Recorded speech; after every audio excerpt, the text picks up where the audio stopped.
What's going on, ladies and gentlemen? Welcome back to the Fringe. Positive news, real positive news here. Damien Kurek on Friday stepping up in the House of Commons, giving his final speech before stepping aside, standing down, giving his seat to Pierre Poilievre and the option to run, the opportunity to run, to save his seat as leader of the opposition in the House of Commons. Not only did Damien Kurek give a very well put together speech, a very heartwarming speech, but it appears that his reasons for stepping down are just beyond Pierre needing a seat for a riding. A lot of people question Damien Kurek stepping down, saying, look, the guy was 6 months away from his pension. He was in jagmeet Singh territory. Why would this guy be told or pushed to step down? Why would Pierre's people come in? There was a lot of scrutiny right after the election, but a lot of people didn't understand there was actually a good reason for it. And I'm going to talk about that in this video so that people have a clear understanding that this wasn't him being muscled out by the Conservatives, that it wasn't a matter of, well, this is a guaranteed riding. It was, I'm not even going to say convenience. It was tragedy that pushed for this seat to open up and allow the opportunity for Pierre to continue to run. I think that sheds a lot of light because, again, as I showed last week, there are a lot of Albertans in this riding that are focused now on discussing independence, that they're not even focusing on what the Canadian government could and should look like. Hopefully this sheds some light for those constituents, because one of the top arguments that I've heard when talking to people in that riding is that Damien Kurek was often in his office when he wasn't in Ottawa, that he could be reached, that his people could be consulted. People were worried that if Pierre wins this seat, it'll be similar to the reputation that the residents of Carleton, not myself, were giving him, saying that he hadn't put boots on the ground in a long time. People were worried this would be a representative who essentially gets his seat and then goes to Ottawa. Now, I've defended that argument and said that Pierre has stated he's learned from his mistakes, that he's prepared to make amends. I think that he's the right guy for this job. I still believe that Pierre could win an election if they pivot a little bit on some of their talking points when they push forward on another election. Now, if you've watched my video from yesterday, I stated in that video as well that I believe we could be getting to the polls within 6 months to a year based on all the nonsense that's happening in this country. But let's focus on the positive, shall we? Damien Kurek giving an amazing speech to also very childish and uncalled for behavior from the Liberals. I'm going to get into that a little later in this video, but first, let's take a look at his speech. Now, this speech was almost 10 minutes long. I won't be showing the whole speech, but I wanted to shed light on this 3 minutes of his speech because Kurek actually gives some good talking points here as to what he believes is necessary for Canada moving forward. You see, Table Salt, very good Twitter account, by the way, posting out new absolute legend MP Damien Kurek gives farewell speech to Parliament in order to resign his seat for Poilievre. I believe in putting my country first. I would ask the 80% of you who voted for me to trust me one more time and elect Pierre Poilievre. I believe in that message. Damien Kurek, if you don't know much about Kurek, he's been an absolute amazing MP for his riding of Battle River Crowfoot. It's a very large riding in Alberta in terms of landmass, space, constituency.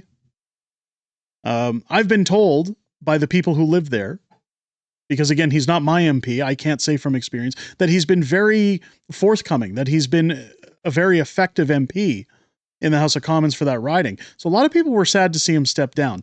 I'm going to put some context behind him offering the seat. Hopefully that fuels a little bit of the animosity to him leaving.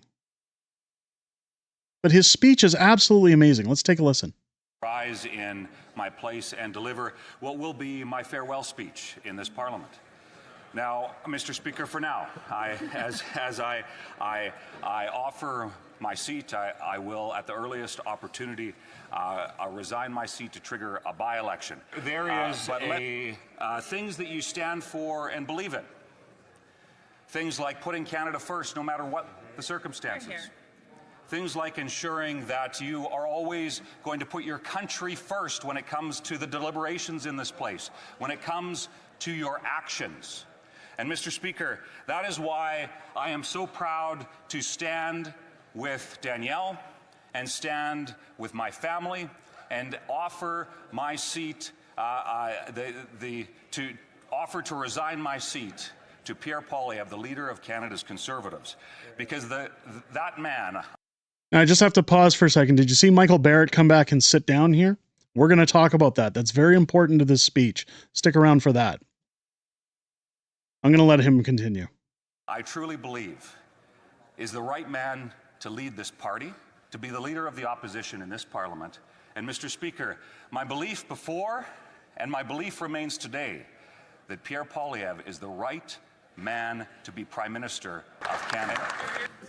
And Mr. Speaker, I would ask the people who overwhelmingly put their trust in me in Battle River Crowfoot. I was honored to receive more than 80% of the vote. An incredible, I think, affirmation of not just myself, Mr. Speaker, because politics should never be about oneself, unlike what so many of the Liberals make it about. Politics needs to be about doing what's best for your country. So for the people of Battle River Crowfoot, you put your trust in me. I have a simple request to all of you. I would ask that you trust me as I ask you in this upcoming by-election to put your trust in Pierre Poilievre and elect him as the Member of Parliament for Battle River Crowfoot for the remainder of this Parliament, as he will fight for you in rural East Central Alberta, and as he fights to represent Canadians, the common sense vision that so many Canadians, in fact, many Canadians put their trust in for the first time in this election, more than 8 million Canadians. It is not something that can simply be flippantly dismissed by those in other parts of the country that would suggest that Alberta, for example, should simply pay up and shut up. No, I'm sorry. That is not what Alberta should do. Alberta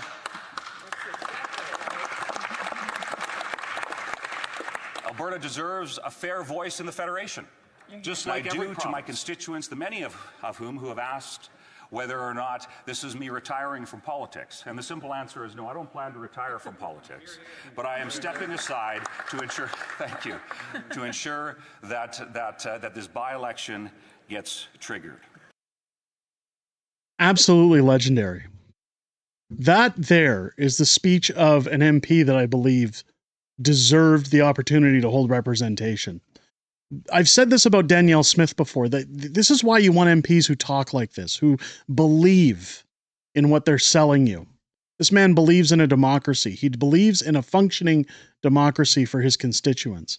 And he has asked that they put their faith in him one more time. I don't see a problem with that, regardless of where you stand on Alberta independence if you're in Alberta. I've always said that should that not move forward, well, who do you want in the driver's seat? I think that Pierre, if he makes some changes, and it sounds like he has, can successfully do that. Let's take a look at the National Post, because here's where we have to talk about the disgusting behavior of the Liberals during this lengthy speech from Damien Kurek. This says, Conservative MP Damien Kurek calls on colleagues to fight for Canada as he steps down for Pierre Poilievre.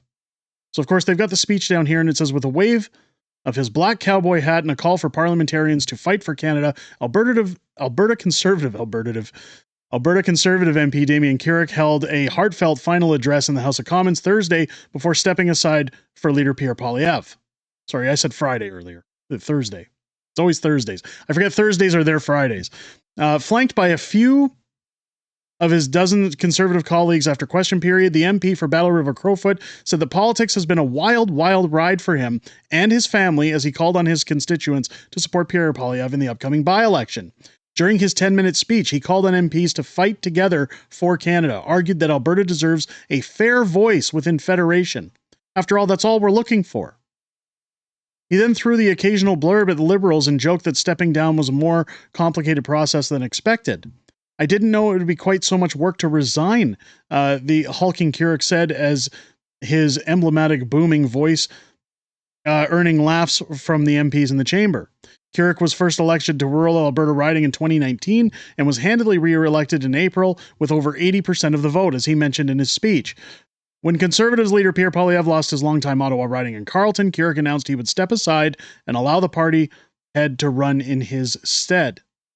Kurek said he will resign as soon as the House of Commons rules allow it. likely meaning in late June.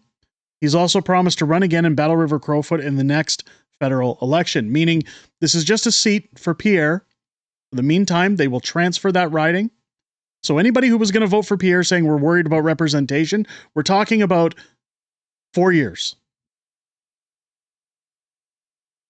I don't plan to retire from politics, but I'm stepping aside to ensure that this by-election is triggered, he said. Now, why would Damien Kurek do that? Well, it's very simple. And again, this sheds a little bit of light on things. The reason why Kurek and the Conservative MP stepping inside for Poilievre appeared to come from NDP MP Gord Johns, who expressed his condolences to Kurek for his father's passing in last year and wishing him well in taking over the family farm. If those who aren't aware, Damien Kurek is also a farmer, and he wants to help out his family. He wanted to step aside so that he could focus his attention on his family. Again, patriot. This guy puts his family first. He's going to do well with it, and we wish him well as a farmer supporting Canadians, so we get our food and the work does not go, and the work that he does around his farm, John said. I thank the member for the very kind words, Kurek replied, and I think it emphasizes that in this place we can trade passionate partisan barbs, but we can passionately disagree, but that doesn't mean that there's hatred towards each other. It's funny when you say that about the Liberals, because his farewell speech was briefly heckled by Liberal MPs, one of which loudly booed his announcement that he was resigning to allow Poilievre to run, and another who loudly lamented the cost of the by-election, which estimates vary around $1.7 to $2 million. How is that parliamentary behavior, by the way? As Kurek said, they care about their values, unlike Liberals who care about themselves. The comments pushed Conservative MP Michael Barrett to cross the aisle and apparently scold them before Johns and some Liberal MPs jumped in to lower the temperature. Well, of course, and good on Michael Barrett for doing that. It's a complete lack of respect that this guy has given roughly 6 years to the House. He's represented Canada as an MP. He deserves his ability to decide what's best for him. And just because the Liberals don't like it doesn't give them the excuse to roll around in the House of Commons screaming and booing and talking about, oh, what about by-elections? The comments pushed Conservative MP While responding later to the well wishes of the Liberals, NDP and Bloc and the Greens, Kurek acknowledged that he was excited to be back on the family farm and far from opposing party benches. I look forward to being able to spend a little bit more time in the tractor cab. The good thing about being in a tractor cab, Mr. Speaker, is that they don't heckle you, he said. Kurek also repeatedly thanked his wife Danielle, who was watching from the visitors gallery, for supporting his time in politics and noted that he looked forward to spending more time with his 3 sons. He then finished with a call to action for all MPs. As Danielle and I move on, and for what is going to be a bit of unexpected chapter in our lives, I would ask each and every person in this house, fight for Canada, fight for what's right, and do so boldly and strongly, because that's the least we can do for the people that send us here. Again, this guy, it seems to me, a genuine MP who is focused on Canada. This is the true definition of Canada first. He's not putting his politics ahead of what people need. He's not in it for himself. He's not a jagmeet Singh who's in it for his pension. The guy left with 6 months to go. Truly remarkable that a man would give up his seat for Pierre. I hope Pierre is able, when we talk about vote interference, when we talk about the world's longest ballot, when we talk about a lot of different things going on in this riding, as Albertans mull over independence, I hope that it doesn't go squandered for nothing and that Pierre is able to come ahead. I sincerely hope that Pierre gets his boots on the ground and starts knocking on doors before a by-election is called, just as Bruce Fanjoy did in his area of Carleton, to ensure that he's very aware of what his constituents require, even if for 4 years, that he's able to explain to them that things are going to be different, that he is going to change pace. He's going to switch tracks and start representing Canadians, obviously. Now, don't get me wrong. He won a lot of seats. He took, the millions of votes that were garnered. Pierre did not have a bad election. The problem is the election was the perfect storm between Donald Trump, between his team that were out of touch, and a number of other instances that I have carefully scrutinized, at least to the best of my ability. I think now is the time for a restructure or rebrand. I think Pierre's got it. I think he knows what he's doing. What I'm hoping is that the people feel the same, and that we see Pierre back in the House of Commons, hopefully in the fall. If Kurek's stepping down in June, hopefully that can mean a July or early August by-election trigger so that Pierre's back in for the fall session, just in time for Mark Carney to announce his abysmal budget. But let me know what you think down below in the comments now. Does this change your stance if you're in that area? Because I know I have viewers in Battle River Crowfoot, and a lot of people were saying, nah, it's too late, independence now. Does this change your stance knowing that Kurek stepped down for family reasons? That he wasn't muscled out by the Conservatives? Does this change your stance that maybe, just maybe, Pierre might have a little bit left for Canada to give? Let me know your thoughts down below. I can tell you right now that should independence fail in Alberta, I'd be happy to have Pierre Poilievre running the country. At least he would have Canadians' best interests at heart, unlike Mark Carney. Let me know what you guys think down below. I'm sure there will be lots of back and forth. I'm sure there's going to be people who think I'm attacking Pierre by putting out this video, because there's usually a handful of those. But know that I just want everybody to be able to afford their lives. I want people to be able to go to work, have their jobs, pay their bills, put food in the fridge, look after their families without being gouged. Is that too much to ask? I think that we all deserve that in this country. If it's your first time here, I hope this video has earned your subscription. Make sure as you're hitting that button, you turn on your bell for all notifications. Join me live here on the channel each and every Friday night for Friday Night Fringe, our weekly live streaming show where I'm joined by the beautiful Mrs. Fringe as we go back and forth throughout everything that happened this week in politics, everything we know that's coming up in the week ahead, as well as your Q&A inside the greatest YouTube community on this platform. I always look forward to chatting with you guys outside of making these videos, but I always, and most importantly, look forward to chatting with you this Friday night, starting at 6 p.m. Pacific, 8 p.m. Central here on the channel. With that said, ladies and gentlemen, I hope you enjoyed this video. I hope you have a great rest of your day. I'll catch you on the next one.